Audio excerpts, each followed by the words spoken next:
ప్రపంచంలో ఎక్కడ కూడా బ్యారేజీలలో 2-3 టీఎంసీల కంటే ఎప్పుడు స్టోరేజ్ చేయరు. మరి ఈ బ్యారేజీలలో 12, 13, 14 టీఎంసీలు స్టోర్ చేసేసి గోదావరి జలకళ అని పెట్టి ఫోటోగ్రాఫ్లు పెట్టి అదేదో మరి ఒక పబ్లిసిటీ కోసం చేసుకున్న విషయంతో ఈ రోజు తెలంగాణ రాష్ట్రానికి తీవ్రమైన నష్టం జరిగింది.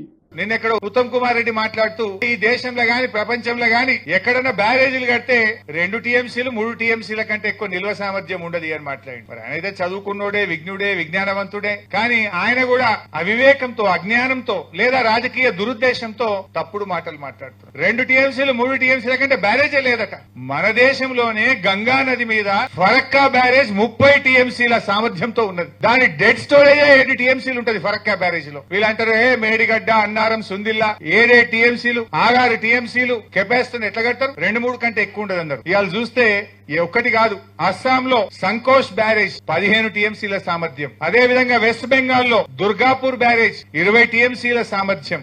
అదే విధంగా ఉత్తరాఖండ్ లో తెహ్రీ బ్యారేజ్ 11 టీఎంసీలు, ఉత్తరప్రదేశ్ లో గంగా బ్యారేజ్ 13 టీఎంసీలు. ఇట్లా ఎన్నో బ్యారేజీలున్నాయి. కానీ రాజకీయాల కోసం ఈయన మాట్లాడుతుంటాడు ఉత్తమ్ కుమార్ రెడ్డి 2 టీఎంసీల కంటే ఎక్కువ బ్యారేజే లేదట ప్రపంచంలో. ఇప్పటికైనా సోయి తెచ్చుకో, ఆ అజ్ఞానంతో మాట్లాడి విలువ తీసుకోవద్దని చెప్పి కూడా నేను ఆయనకి హితవు పలుకుతా ఉన్నాను.